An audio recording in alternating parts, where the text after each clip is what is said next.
저는 어쨌든 과학기술위원회 지금 위원장을 맡고 있는 문본영이고요. 올해부터 이름이 바뀌었어요. 이름이 이제 ICT위원회에서 더 많은 분들과 함께 하고자 저희가 과학기술위원회로 명칭을 변경을 했고, 보다시피 또 많은 새로운분들이 함께 해주셔서 오늘은 더 뜻깊었던 회의인 것 같습니다. 그래서 오늘 되게 이렇게 각 분야별로 알찬 내용을 준비했으니까 편하게 들으시고, 사실 오늘 컨셉이 좀 그랬어요. 그러니까 일방적으로 전달하는 컨셉이라기보다는 좀 발표 내용은 좀 압축을 하고, 그 다음에 오히려 들으시면서 궁금하신 거, 그 다음에 또 새롭게 떠오르는 생각들을 나누면은 좋지 않을까라고 해서, 원래 예정했던 거는 각 세션별로 30분씩을 잡았습니다. 발표 15분, 질의응답, 내지는 토론 15분 정도 잡았고요. 근데 10분 정도 늦어졌으니까 조금 누들이 있게 한 20에서 25분 정도 생각을 하고 진행을 하고 하면, 정말 많은 분들이 관심을 가지고 계셨던 첫 번째 세션, 사실 그러니까 또 누구나 또 여기 계시는 분중에는 이렇게 또 무기나 또 이런 거에 한 번쯤 관심이 빠졌던 적이 다 있으시잖아요. 근데 저는 또 녹색당으로서 이 무기 체계나 또는 무기 시스템이 가져오는 실제 사회의 영향도나 또는 우리 평화에 대한 이슈라든가 그거와 관련해서 계속 관심을 가지고 여러 활동을 해오셨던 이준태 의원님을 모시고 오늘 소중한 시간 갖도록 하겠습니다. 그러면 선생님을 앞으로 모시겠습니다. 앞으로 오시죠. 네. 네, 네.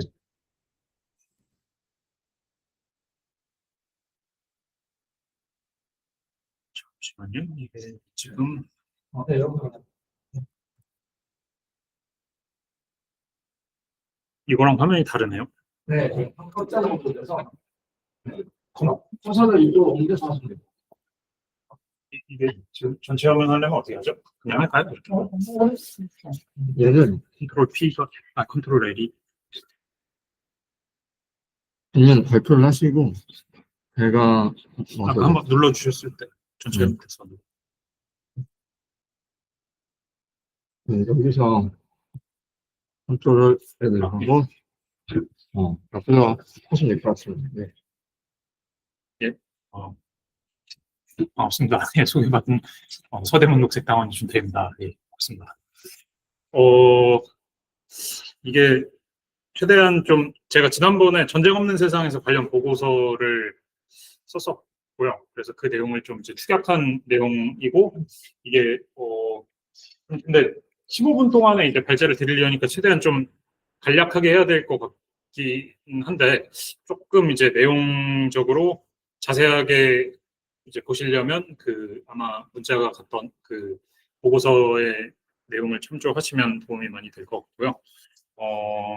예, 일단 시작을 해보겠습니다. 최대한 대략적으로 이 자율무기 체계라는 게 뭔지, 그리고 이제 정의가 어떻게 되는지에 대한 거랑, 그다음에 이제 관련 규제가 어떻게 이루어지고 있는지, 그리고 또 규제와 관련된 쟁점에 대해서 좀 말씀드릴 거고요. 그리고 이제 규제가 실질적으로 아직 이제 제대로 작동하고 있지 않는데, 그럼 이제 그 규범을 만들려고 하는 여러 가지 시민사회 논의와 그리고 국제기구 논의가 있어서 그 내용을 좀 말씀을 드리고, 그다음에 한국은 좀 어떤 입장을 갖고 있는지까지 말씀을 드리고, 마지막으로 또 좀 이제 자율무기 체계를 넘어서는 이제 저희 과학기술위원회 고유의 좀 기술과 관련된 쟁점에 대한 좀 고민 사항을 말씀드리겠습니다. 예. 예, 이 그림 이게 이제 제가 제작한 게 아니라 대통령실에서 만들어서 홍보를 하는 건데, 첨단 무기 체계를 굉장히 이번 정부에서 강조를 하고 있고, 잘 아시다시피 민주당 정부에서 항상 국방비를 굉장히 많이 늘리고, 그리고 또 이제 문재인 정부에서부터 특히나 또 이제 K방산을 적극적으로 홍보하기 시작했는데, 이재명 정부에서 이제 한 발 더 나가서 AI랑 그 방산을 어떤 이제 국가 성장 동력, 핵심 동력을 삼겠다라고 하고 둘을 합친 이 첨단 무기 체계를 굉장히 열심히 이제 열을 올려서 하고 있고, 최근에 그 중동 순방했을 때도 사실 UAE나 아니면 이집트 같은데, 지금 UAE는 제가 이제 이번 주 주말에 들은 건데, 혹시 아실지 모르겠지만 수단에서 굉장히 이제 참혹한 그 인도주의 지금 재앙이 벌어지고 있는데, 네, 지금 가자 지구에서 2년 반 동안 한 지금 7만 명에서 이제 그러니까 추산된 거 7만 명 이제 한 뭐 15만 명, 20만 명 이렇게 죽었을 거라고 예상을 하는데 지금 수단에서 지난주에만 그 신속지원군이라는 데서 이제 학살을 해서 한 4만 명 이상이 그러니까 3일 동안 이제 죽었다고 추산이 되는데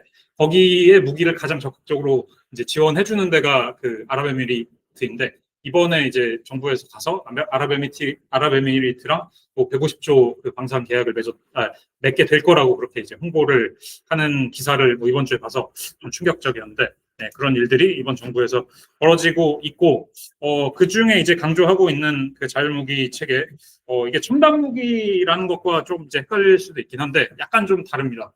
조금 더 세부적인 내용인데 어떤 건지를 좀 살펴보겠습니다. 뭐 여러 가지 관련된 명칭이 있어요. 뭐 살인 로봇이라고 많이 부르기도 하고 자율 살상 무기 체계라고도 많이 부르는데 전 자율 무기 체계라고 이제 말씀을 드릴 건데 이게 살상이라는 거를 넣으면 그 방어용 무기 중에 살상을 할 수 있는 무기들이 실질적으로 이제 논의에서 제외가 됩니다. 그래서 뭐 그거를 이제 하나 말씀을 드리고요. 그리고 그러니까 그럼 자율무기 체계라는 게 뭐냐라고 이제 정의를 보면 일단 활성화가 되면 이제 정보를 습득하고 그 정보를 통해서 이제 적이 누군지 이제 판단하고 표적을 만들고 그리고 이제 공격하는 과정까지 혼자서 자율적으로 이제 할 수 있는 무기 체계를 자율무기 체계라고 부르고요. 그러니까 이제 뭐 자동화랑도 좀 헷갈릴 수가 있지만 어쨌든 이제 그게 고도로 발전해서 이 뭐 흔히 얘기하는 이 군사 의사결정의 그 4대 로프라고 하는데 관찰, 판단, 결정 이 행동에서 스스로 이 알고리즘만 넣어놓으면 이제 행동할 수 있는 무기 체계를 자동 무기 체계라고 그렇게 부르게 됩니다. 그래서 종류가 대략 이렇게 세 가지로 나눕니다. 이제 이름은 조금 이제 뭐 부르는 곳마다 좀 다르기도 하지만 세 가지로 나뉘는데 간단히 말씀드리면 얼마나 인간이 개입할 수 있느냐. 그러니까 인간이 좀 적극적으로 개입을 해서 그러니까 무기 공격을 하는 버튼을 눌러야 되는 것과 반대쪽에 이제 완전히 인간이 배제돼서 알고리즘을 만들어 놓고 이대로 기능하라고 이제 세팅을 해놓고 액티베이션을 시키면 이제 자동으로 판단해서 결정까지 하는 것을 이제 그 자율화가 가장 높은 단계라고 부르고요. 근데 이제 많은 그 뭐 좀 시민사회 단체나 아니면 국제기구나 국가들이 그러니까 자율무기라는 거는 얘만 이제 가리키고 이제 얘에 대해서만 논의를 하자 이렇게 얘기를 합니다. 그러니까 휴먼 아웃오프라고 해서 인간이 완전히 배제된 그런 거죠. 근데 그렇게 돼버리면 이제 굉장히 문제가 많이 생기는데 왜냐하면 그러니까 이 가장 자율화가 낮은 단계인 휴먼 인더루프 같은 경우만 하더라도 뭐 흔히 많이 들어보신 이스라엘의 아이언돔 같은 경우도 2단계인데 그러니까 그 과정에서 이제 만약에 뭐 예를 들면 하마스가 로켓을 쏴서 그것에 대해서 요격을 하는 거잖아요. 그걸 판단해서 결정하는데 보통 이제 주어지는 시간이 0.5초에서 최대 한 15초 정도라고 이제 얘기를 하는데, 그러니까 그것을 인간이 개입했으니까 자율무기가 아니다 이렇게 얘기할 수 있냐라는 것에서 이제 시민사회에서 문제점을 많이 제기를 하고, 그래서 중요한 게 이 자율화가 얼마나 됐냐보다 인간의 유의미한 통제가 이루어지느냐 아니냐를 이제 나눠야 된다 그런 얘기를 합니다. 그래서 아까처럼 예를 들면 0.5초 주고 인간이 판단해서 버튼 누르면 이제 자율무기가 아니다 이렇게 얘기하는 거는 이제 유의미하다고 얘기하기가 어렵잖아요. 사실 누가 보기에도 객관적으로. 네, 그 얘기가 되겠고요. 좀 세부적인 그 이제 프로토콜이 있는데 그거는 이제 좀 넘어가기로 하고 이제 종류를 보면 아까 말씀드린 이제 아이언돔이나 우리나라에도 있는 사드 같은 경우도 사실 이제 자율무기 체계로 보통 보고 있고 그리고 이제 국제사회에서 제일 많이 한 10년 동안 얘기했던 게 DMZ에도 이 그 하나에어로스페이스 무기인 그 센트리 그 이제 초소경비 그 시스템이 있는데 이게 실질적으로 자동화한 기능을 이제 액티베이션을 안 했다고는 하는데 그 기능이 탑재된 그런 무기이고요. 그리고 또 여러 가지 그 무인 차량, 근데 차량은 그러니까 바퀴가 달린 그 차량만 얘기하는 게 아니라 이 여러 가지 뭐 항공기, 뭐 지상 차량, 수중 차량 이런 걸 다 이제 합쳐서 부르는 것이고 특히나 이제 드론이 가장 그 활용도가 높죠. 뭐 그리고 한화에서도 뭐 최근에 아리온 스매시라는 거 이거 뭐 혹시 들어보셨을 수도 있는데 굉장히 한화에서도 그렇고 국가적으로 홍보를 많이 했던 이제 차량인데 이게 그러니까 우리나라에서 최초로 미국에서 그 미국 국방부의 무기 체계 이제 현대화 작업을 할 때 그때 최종 홍보까지 갔던 거라서 이제 될 수도 있다라고 생각해서 굉장히 기대가 찼었는데 떨어졌습니다. 최종 이제 세 팀 중에 떨어졌는데 이 요게 이제 그 뭐 여러분 일사이프라는 MBC 유튜브 채널 아시나요? 거기 이제 예, 거기에서 저분이 이 무기 체계에 대해서 굉장히 열심히 홍보하고 이제 소개하는 그런 프로그램인데 예, 이런 것들 있고 뭐 드론이라던가 이런 것들도 있고 드론 같은 경우는 특히나 이제 소형화가 이제 많이 되면 이렇게 예, 이 무기는 이제 찾아보면 throwable이라고 그렇게 부르더라고요. 그러니까 던질 수 있는 무기라는 거죠. 그래서 예, 이렇게 던지면 이렇게 딱 보기에도 럭비공처럼 이렇게 생겨서 얘가 이제 표적 탐지를 해서 미리 그 이전에 어떤 표적을 공격을 할지를 세팅해 놔야 되는데 자동으로 이제 액티베이션이 돼서 이런 드론들은 오래 머무르면 이제 뭐 6시간에서 10시간까지 이렇게 공중에서 뭐 예를 들면 몇백 미터 상공에서 표적을 계속 감시하다가 예, 적정 그 이제 그 알고리즘에 맞는 그 상황이 되면 공격을 하는 뭐 그런 무기도 있고 예, 굉장히 다양한 무기가 있습니다. 예, 뭐 수중 무기도 있고 뭐 저희 그 과학기술위원회에서 핵잠수함 얘기도 잠깐 했지만 이제 뭐 어떤 분들은 핵잠수함이 비싸니까 이제 자율무기 잠수함, 드론 잠수함을 이제 이용해야 된다 이런 얘기도 하고 그러는데 계속 이제 개발이 많이 되고 있고 아직까지 상용화가 되진 않았는데 그 이제 잠수함 같은 경우는 네, 뭐 그런 여러 종류가 있고요. 관련 쟁점을 좀 몇 가지 말씀을 드리겠습니다.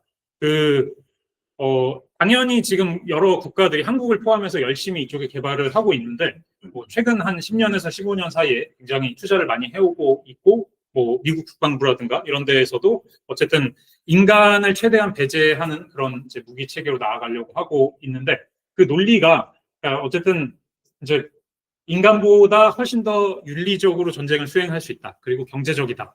이런 얘기를 하는데요. 뭐 예를 들면 그러니까 인간이 전쟁터에 있으면 당연히 굉장히 당황을 하고 잘못된 판단을 할 수가 또 있겠죠. 근데 뭐 그런 걸 배제할 수 있고 그래서 전투의 효율성이 상승되기도 하고 그리고 거기에 들어가는 이제 그 어떤 병사 한 명당 들어가는 돈으로 계산하면 금전적으로도 이제 적게 들어가고 그리고 인명 손실도 더 줄여줄 수 있다라고 이렇게 이 자율무기 체계를 옹호하는 사람들은 얘기를 하고 있죠. 그리고 또 굉장히 위험한 상황에서 인간 병사 대신에 투입할 수도 있고 그리고 또 특정 그 어떤 대상을 아주 정밀 타격할 수 있다는 측면에서 이게 더 윤리적이다 이렇게 얘기를 하는데 근데 이제 실제 어떤 가능한 지금 이제 완전 자율무기가 전쟁에서 배치되고 사용된 적은 그렇게 많지는 않은데 어쨌든 여러 가지 우리가 그 어떤 사고 실험이랄까요? 그런 상황을 가정해 보면 위험성이 많이 있습니다. 기본적으로 근데 이 무기를 갖고 있다는 것 자체가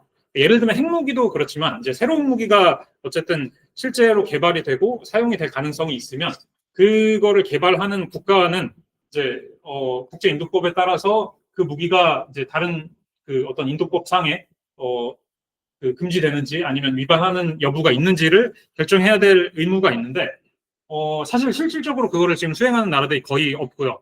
예를 들면 뭐 드론 같은 경우 미국에서 첨단 드론이 개발됐을 때 그러니까 정찰용으로 개발합니다. 거기에 이제 무기만 탑재를 하면 무기 공격용으로 쓸 수가 있지만 이제 그러니까 정찰용이다, 공격용이 아니다 이렇게 얘기를 하면서 이런 이 프로토콜들을 이제 피해 가고 있고 그것뿐만 아니라 기본적으로 우리가 그 전쟁에서 뭔가 이제 교전을 한다.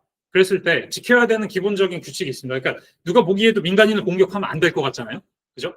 그리고 예를 들면 민간인과 군인이 섞여 있는데 거기를 그냥 타격하면 안 될 것 같은 그런 기본적인 왠지 안 될 것 같은 그런 룰들이 이제 국제인도법상에 있는데 그거를 이제 뭐 예를 들면 지금 말씀드린 걸 구별의 원칙이라고 하고 뭐 또 여러 가지 원칙이 있습니다. 비례성의 원칙이라고 그러니까 민간인 피해가 직접적인 군사 이익보다 크면 안 되고 이런 이제 그러니까 당연히 무차별적으로 공격하는 거는 금지되고 이런 이제 원칙들이 있고 또 마르텐스 조항이라고 해서 그러니까 예를 들면 핵무기도 그렇고 첨단 무기들이 계속 빠르게 개발이 될 때 그 무기에 대한 어떤 이제 프로토콜이라든가 금지하는 규정을 그 무기 개발 속도와 동일하게 막 갈 수는 없잖아요.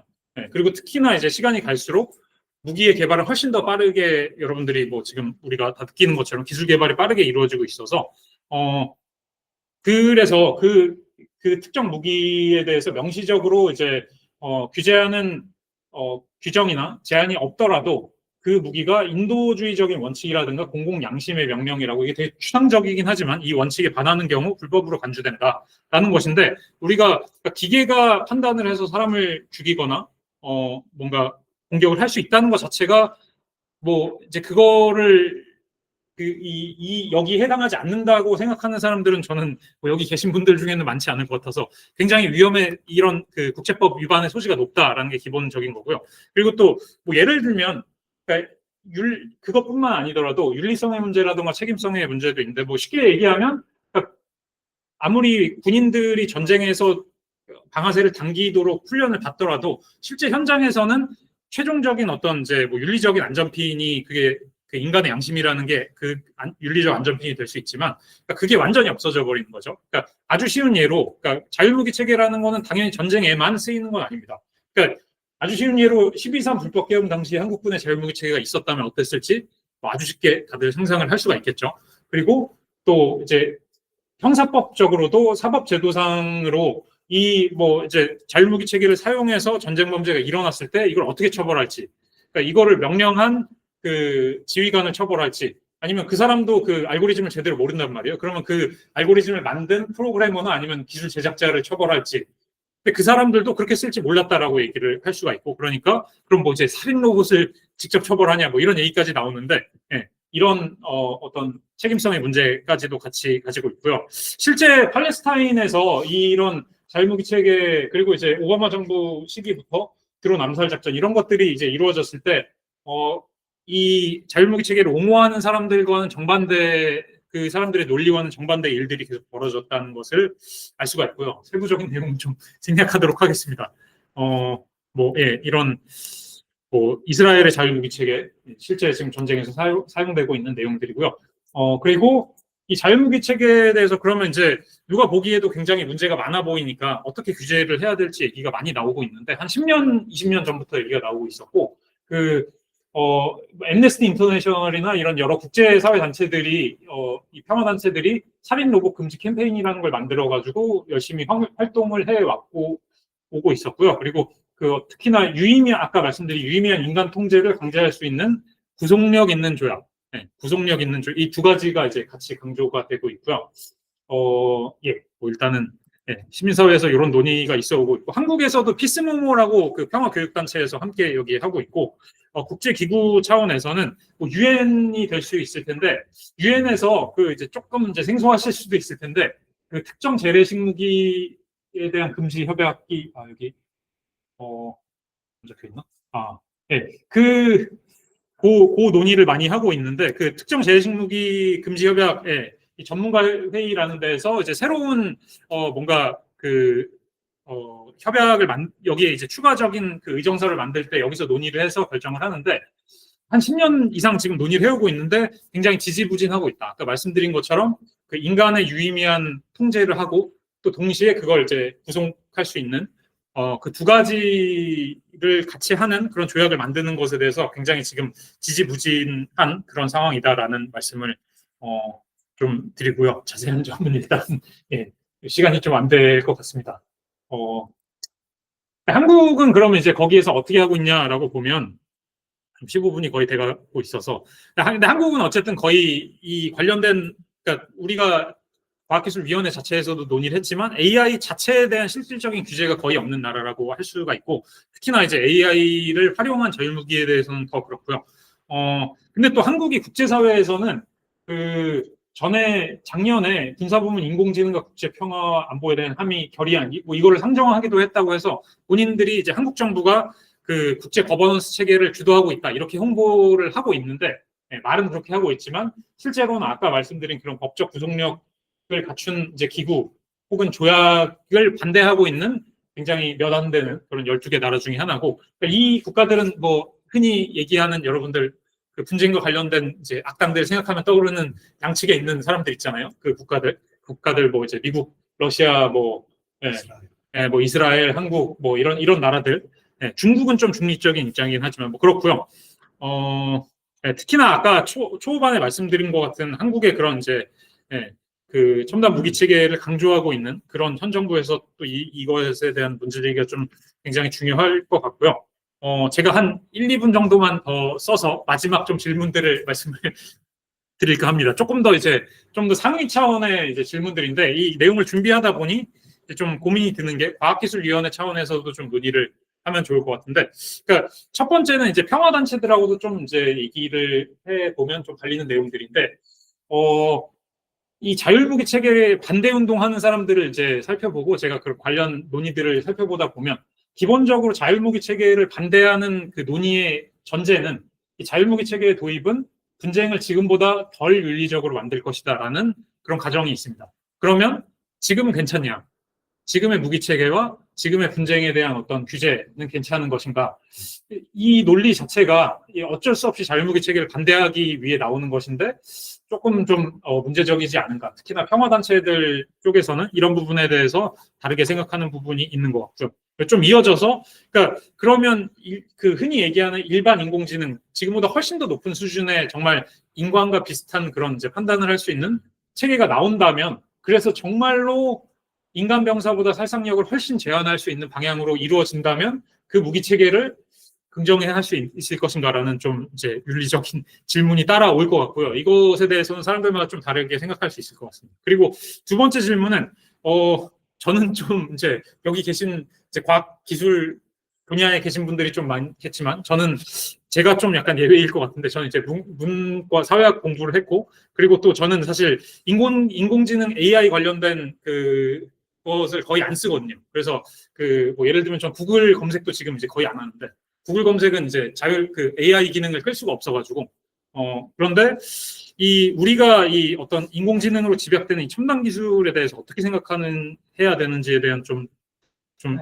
질문입니다. 그래서 최근에 버니 샌더스도 이 뭐 영상을 올렸던데, 그러니까 인공지능이 선한지 악한지보다 그것을 누가 통제하고 누가 이제 이익을 얻느냐 하는 게 본질이다. 이렇게 그러니까 통제, 규제, 분배의 문제다라는 것인데, 근데 뭐 저희 이제 많이 논의했지만 되게 인공지능으로 수반되는 다양한 이제 노동, 뭐 인권, 민주주의, 뭐 지식, 뭐 심지어 인간의 감정, 뭐까지 뭐 최근에도 미국에서 이제 그 챗GPT랑 이제 연애하다가 이제 자살한 그런 이제 얘기들도 나오고 그래서 그러니까 기술 자체로는 좀 해악을 줄 수 있는 기술하고 편익을 줄 수 있는 기술을 구분하는 게 어려워지는데 무기 체계에서도 그렇습니다. 그러니까 로봇계를 만들어서 무기를 탑재하면 이제 사람을 죽이는 데 쓸 수도 있는 거고 그 로봇계를 과거 전장에 투입해서 이제 그 불발탄이라던가 지뢰를 제거하는 데 쓰이면 다양하게 그렇게 다르게 전혀 정반대로 쓸 수 있는 거죠. 그래서 이게 그리고 또 예전에는 이 논의가 처음 시작된 15년 전에만 하더라도 많은 시민사회가 이 기술에 대해서 모라토리엄을 선언해라 이렇게 얘기를 했는데 지금은 사실 상용화가 되고 있는데 모라토리엄을 선언하라고 하는 것 자체가 좀 현실성이 있는가 제 스스로 좀 질문이 들고 있어서 그런 부분에 대해서 좀 여러 가지 고민이 돼서 그러니까 이게 단순히 그러니까 러다이트 뭐 네오러다이트 이런 얘기도 요새 나오고 하는데 이 어떤 해악과 편익의 기술을 구분할 수 없는 상황에서 이제 우리가 정의를 위한 인공지능 첨단 기술을 구분할 수 있을 것인가라는 좀 본질적인 질문을 하게 된다. 뭐 이런 말씀을 드리고 싶었습니다. 좀 길어졌는데 경청해 주셔서 감사합니다. 편하게 혹시 뭐 질문하시거나 하고 싶은 게 있으시면 뭐 손을 들어주시면 하시면 되겠습니다. 제가 너무 쏟아내듯이 얘기를 해서 약간 정신이 없으실 수도 있을 것 같아요. 자, 강수님도 손을 드신 것 같습니다. 강수님 먼저 말씀하시죠. 네. 클로버에서는 좀 더 생각을 하셔도. 네. 일단은 발표 너무 재밌게 잘 들었고요. 좋은 발표 해주셔서 너무 감사드립니다. 그 첫 번째 그 질문 중에서 그러니까 만약에 미래에 자율무기 체계가 인간보다 더 윤리적일 수 있는 그런 시스템이 개발된다면 어떻게 할 것인가라는 게 되게 좀 흥미로운 질문인 것 같아요. 근데 저는 그게 어떤 이뤄질 거다 또는 미래에 이뤄질 거다라는 가정을 두고, 그러니까 전제를 두고 이런 얘기들을 하는 게 좀 의미가 없다는 생각을 해요. 왜냐하면 그 상태에 도달할 때까지 사실은 체크해야 될 것들이 굉장히 많이 있거든요. 과연 더 윤리적이라는 것은 무엇인가? 그리고 그런 윤리적인 고민을 필요로 하는 시점에서 과연 자율무기 체계가 인간보다 더 윤리적인 결정을 내릴 수 있다는 것을 이제 어떻게 검증할 수 있는가? 지금 간단하게 생각할 수 있는 것만 하더라도 굉장히 여러 가지 시나리오들이 있는데 사실은 저런 주장을 할 때 그런 세세한 어떤 요구사항들에 대한 꼼꼼한 검토를 하지 않은 채로 그냥 일단 그런 거 다 됐다고 치고 뭐 나중에 이런 거 돼가지고 인간보다 더 윤리적일 수도 있는 거 아니야? 라는 식으로 이제 얘기가 되는데 사실은 그렇게 되면은 긍정할 수밖에 없거든요. 당연히 그게 더 좋을 수도 있으니까. 근데 거기까지 도달하는 게 사실은 거의 뭐랄까 그 안전한 핵 발전과 비슷한 수준의 어떤 요구 사항이 필요한데 그런 것들이 이제 다 없어지거나 논의를 그냥 생략한 채로 그런 얘기들을 하는 것들이 저는 좀 큰 의미가 없다는 생각을 하고 제가 조금 이따가 얘기할 그 윤리적인 AI 부분에서도 이 책임감과 투명성이라는 부분이 그것과 또 연결된 부분이기도 하거든요. 그래서 거기에 대한 얘기를 좀 이따가 또 나눠보면 좋을 것 같고요. 일단 첫 번째 문제에 대해서 제 생각은 좀 그렇고 두 번째는 이거 좀 다른 질문인데요. 이거 첫 번째 의견이었고 두 번째 질문인데 그 아까 얘기했던 어떤 투명성이나 또 무기에 따른 어떤 책임의 문제 그런 것과 관련해서 뭔가 좀 어떤 현재의 논의 상태 또는 뭐 좀 엇갈리는 주장들 이런 것들이 있는지도 좀 궁금합니다. 뭐 AI나 어떤 자유무기 체계를 이용해가지고 어떤 사건이 일어났을 때 지금 현재는 그러면은 그거를 어떤 식으로 책임 소재를 가리고 그에 따른 책임을 혹시 누구한테 묻는지 좀 정리된 내용들이 있을까요?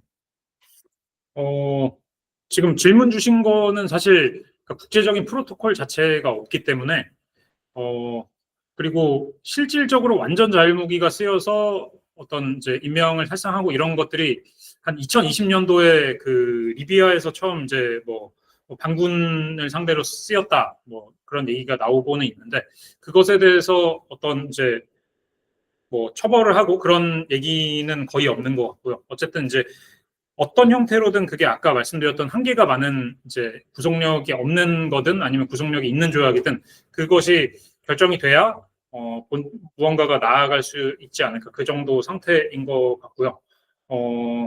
그리고 아까 처음 말씀해 주신 거 관련해서는 뭐 저도 이제 제가 발표에서는 다 말씀을 드리지는 못했지만 그러니까 기본적으로 이제 AI 자율성이 높고 그리고 어떤 판단을 잘 하고 그런 그러니까 성능이 점점 좋아진다는 거는 결국에 인명살상을 쉽게 할 수 있다라는 말과도 이제 네, 양면의 이제 그 동전의 양면 같은 그런 현상이기도 합니다. 그래서 그렇게 그 말은 이제 기술이 점점 올라갈수록 어쨌든 상대적으로 옛날 기술을 생산하는 게 점점 더 저렴해지고 접근이 점점 쉬워진다라는 것이고 그리고 또 정치에서 그 무기를 사용하기 점점 더 그러니까 어떤 그게 어떤 독재 정권이 됐든 어떤 권위주의 정부가 됐든 그렇기 때문에 사실 그게 뭐 저도 당연히 이제 그것에 동의해서 말씀드린 건 아니었는데 네, 그런 심지어 그게 달성된다고 하더라도 그 상태가 더 좋은 것인가에 대해서는 좀 문제가 있을 수 있다. 이 정도 말씀을 드리겠습니다. 네, 사실은 뒤에 그 네오 러다이트에 대해서도 또 얘기 나눠보고 싶은데 일단은 다른 분들 먼저 얘기 나누시고 시간 나오면 저도 더 질문 드리겠습니다. 뭐, 네, 그러니까 저는 이제 궁금한 게 사실은 이제 이 아직 그러니까 사실은 이 자율무기체계라는 게 완전히 사람의 판단을 배제한 상태로 움직이기보다는 아직까지는 많은 위상결정권자들이 이걸 좋아하는 이유는 사실상 비용적인 측면이거든요. 그러니까 일단 이미 타겟은 정해놓고 그 타겟을 사람을 시키거나 또는 어떤 다른 수단을 사용하면 훨씬 더 많은 비용과 훨씬 더 많은 인프라가 필요한데 AI 무기는 그 실행하는 데 있어서 그냥 시키면 나머지 지가 알아서 나가는 상황이다 보니 훨씬 경제적이고 근데 사실은 이게 두 가지 측면이 있는 게 하나는 이것 또한 어떻게 보면 이제 직업군인을 대체하는 실업에 대한 효과가 사실 있고 어떤 직업군인을 대체하는 실업 사실은 AI에서 모든 분야에서 사실은 인간을 배제시키고 있기 때문에 근데 당연히 근데 그런 분들도 하는데 그럼 이렇게 얘기하면 이제 분이 뭐라고 하냐면 군대는 다 가기 싫어하지 않냐 이걸 대체하면 좋은 거 아니냐 근데 그렇게 얘기는 하시지만 단순히 그러한 관점은 분명 아닐 것 같습니다. 기본적으로 효율성이나 측면에서 이게 훨씬 압도적으로 높기 때문에 우크라 전쟁 그렇고 이 흐름을 막기는 저는 쉽지 않다고 보여지거든요. 그러면은 어차피 이걸 도입하는 사람들이나 전쟁에 쓰는 사람들은 사람이니까 우리는 그것에서 법과 제도로 제약을 걸거나 또는 이거는 하면 안 되라던가 그런 방향으로 가야 되는 건데 그게 어떻게 보면 이제 저희 위원회에서도 정부에다가 제안을 하거나 하는 가이드의 방향이 돼야 되고 그거와 관련해서 다른 나라의 사례가 있거나 아니면 시민단체에서 생각하고 있는 방향 같은 게 있을까? 그 아까 말씀드린 유의미한 인간 통제, 네, 그걸로 이제 가장 그 어떤 뭐라 그래야 될까? 요약적으로 말씀드릴 수 있을 것 같고, 그 내용이 이제 좀 더 세부적으로 들어가서 어떤 상황일 때 어떻게 규제를 하고, 그리고 이제 예를 들면 커맨더가 어느 정도의 지식을 갖고 있어야 되고, 이런 것들에 대해 세부적인 내용들이 계속 이제 얘기가 되는 것 같고, 근데 그거를 반대하는 쪽에서는 최대한 좀 추상적으로 남겨두려고 하고, 그리고 이제 아까 말씀드린 그런 이제 그 특정 재래식 무기 금지 협약 같은 데서 논의를 할 때도, 그러니까 유의미한 인간 통제라는 표현보다 훨씬 이제 약한 표현들 있잖아요. 네, 그러니까 뭐 예를 들면 인간과 기계의 소통이 좀 유의미하게 돼야 되고, 이런 식으로 이제 좀 그거를 최대한 좀 뭐라 해야 될까? 아까 말씀드린 구속력 있고 좀 더 명확하게 규제할 수 있는 그런 방향에서 좀 더 뒤로 물러서려고 하는 것 같고, 그리고 그런 측면에서는 아까 얘기했던 정확히 그러니까 자율무기 체계라는 게 정확히 무엇인가에 대한 그런 논의랑도 연결이 되는 것 같아요. 그게 이제 실질적으로 자율무기 체계가 뭔가, 유의미한 인간 통제가 뭔가에 대해서 정해진 정의가 없습니다. 왜냐하면 이제 서로 다 그것을 최대한 이제 본인들, 그러니까 이것을 반대하는 쪽에서는 좀 엄격하게 해석하려고 하고, 예를 들면 이 무기 체계를 개발하려고 하는 선진국에서는 최대한 이거를 좀 추상적인 차원이라던가 아니면 이제 그 어떤 개입의 정도가 높지 않은 정도로 두려고 하다 보니까, 네, 그것에 대해서도 이제 합의가 잘 안 되고 점점 계속 이제 논의가 지지부진하게 이루어지고 있고, 그런 상황임에도 불구하고 좀 예를 들면 안토니오 구테레스 그 유엔 사무총장이 2023년도에 2026년도까지 그 이제 구속력 있는 조약을 이제 국제사회에서 만들어야 된다라고 꼭 해달라 이렇게 이제 뭐 특별히 요청하고 뭐 그런 것도 있긴 했는데, 그렇게 좀 이제 10년 사이에 약간 진전이 있긴 하지만 좀 아직 굉장히 아쉬운 수준이다. 그리고 작년에도 그렇고 올해에도 그 어떤 결의안이 계속 유엔 총회 차원에서 결의안이 나오고는 있지만, 그게 이제 좀 지금 말씀드린 이런 것대로 구체화되기보다는 각국 정부의 입장을 들어보고 최대한 이제 뭐 그걸 맞춰가자 이 정도의 수준입니다. 네. 지금 어떻게 할까요? 혜리 먼저 하시면 저는 말씀하시는 거에서 아까 계엄 얘기하시는 거, 사례를 드신 거랑 인간의 유의미한 통제에 대해서 좀 생각이 들어요. 근데 저는 기존 무기랑 이게 동떨어져 있는 게 아니라 연속적인 성상에 저는 있다고 생각이 들거든요. 그래서 칼보다 총보다 왜 그런 얘기들 있잖아요. 폭격기 조종사가 폭격을 하는데 생각보다 큰 지체감을 느끼잖아요.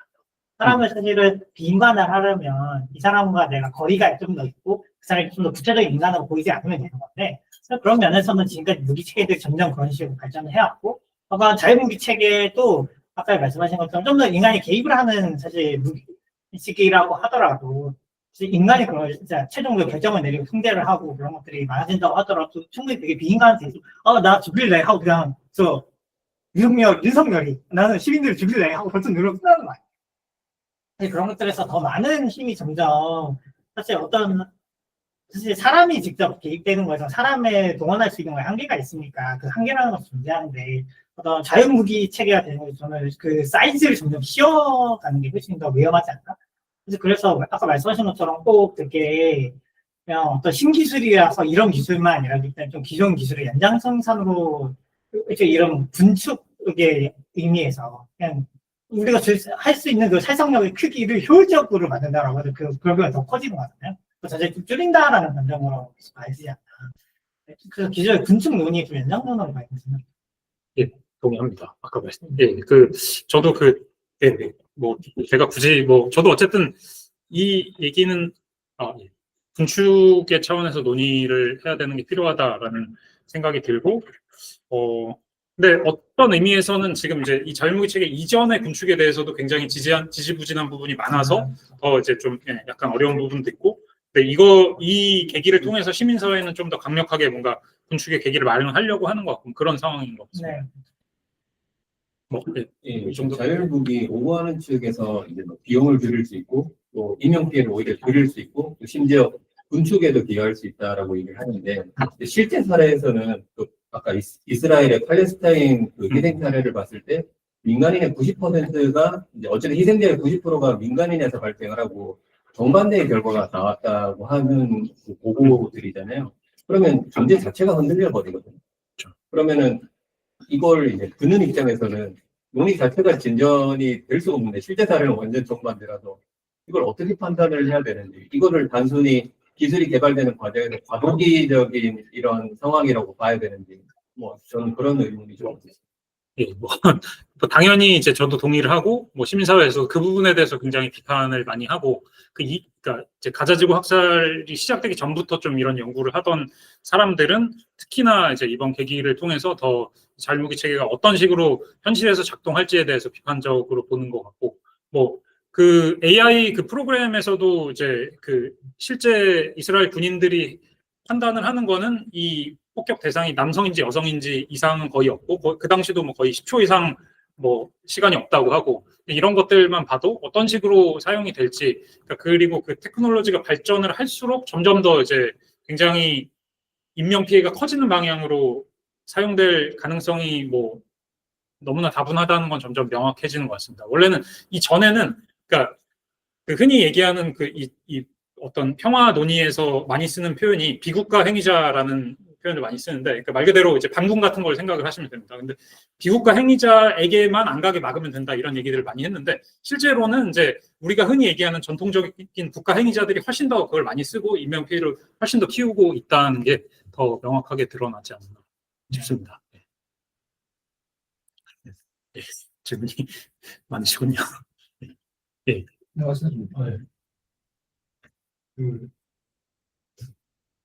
일단은 좀 윤리적인 문제를 이렇게 개별적으로 독립적으로 보게도 또 되는데요. 그랬을 때 지금 마지막에 이제 질문을 주신 것처럼 사실은 그동안의 어떤 모라토리엄이나 약간 연기해 왔다면 지금이 이제 이 고민의 진정한 시작, 지금 시대가 지금 상황이 진정한 시작점이고 또 뭐 팔레스타인이나 우크라이나 전쟁이 이 시점하고 맞물려서 이제 시작점이라고 생각하는데 사실은 아까 질문을 주신 것처럼 딜레마가 거의 명확한 문제들이고 사실 뭐 선뜻 뭐 결론 내거나 할 수 있는 문제는 일단 아니라서 이 부분에서 제가 세미나를 준비하면서 좀 무슨 말씀을 드리면서 가능하다면 실제적인 그러니까 이런 경우에 보통은 왜 인문학적인 연원이나 계보를 한다든가 좀 더 철학적으로 이게 이제 피상적인 추상적으로 들릴 수도 있지만 이런 딜레마가 첨예한 문제들을 우리가 처음 접근할 때는 근본으로 들어가기 때문에 가능하다면 그런 분야 간 학제 간 소통이 길을 모색을 하면 좋겠다라는 생각이 첫 번째로 됐고요.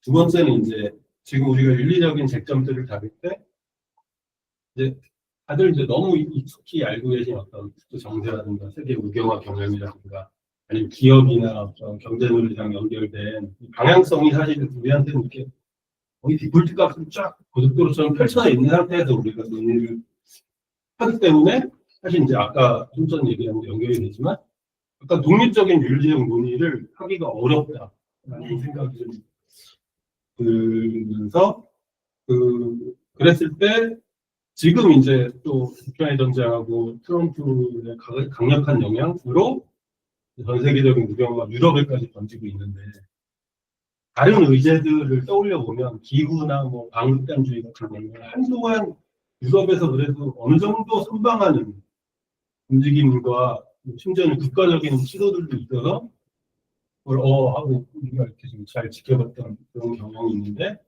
이 문제도 만약에 이제 논의를 하고 접근할 수 있는 유일한 것은 그런 관이나 규제나 뭐 이런 방향으로 이제 시도를 우리가 시작을 하는 건데 네.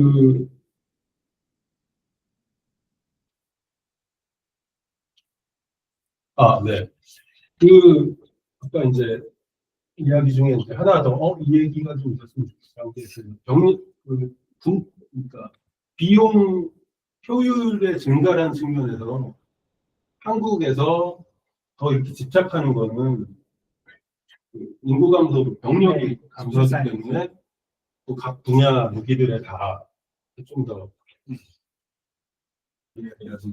신경을 적용해서 운영 인원을 줄이는 쪽으로 가기 때문에 그런 영향이 있는 건데, 그러니까 국제적으로는 우리가 예전에 유럽에서 기후나 뭐 이런 위제들을 다룰 때 시도했고, 그리고 어느 정도 성취됐던 그런 일들이 지향점이 돼야 될 것 같지만, 한국은 사실 그거는 너무 멀리 있는데, 근데 이제 좀 더 이 한국적인 특수성에 맞는 그런 약한고리를 찾아서 공격이 아니고 반격을 할 수 있지 않나 이런 생각을 해봐요.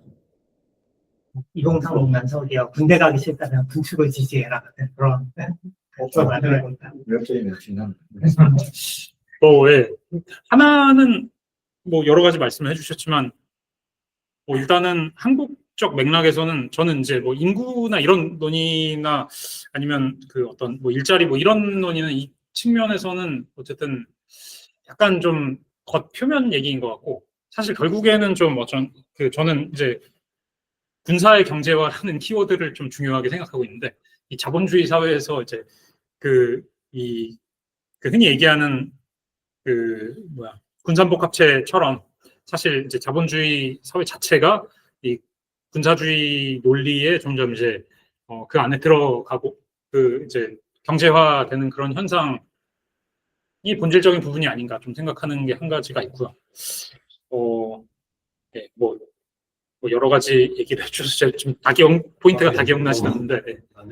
저는 그 생각이 하나 있고, 뭐 아까 말씀드렸다시피 사실 이 기술이 발달할수록 실질적인 위험은 증가한다는 이제 모순을 같이 갖고 있는 거고, 또 하나 좀 평화주의 관련해서 얘기하신 부분에 대해서는 뭐 여러 가지 고민이 듭니다. 제가 이제 뭐 아시는 분들은 아실 수도 있겠지만 좀 하마스 관련된 뭐 이런 연구도 좀 고민을 하고 팔레스타인 관련된 고민을 이제 하면서 최근에 뭐 11월 달에 전국 노동자 대회 갔을 때도 뭐 이제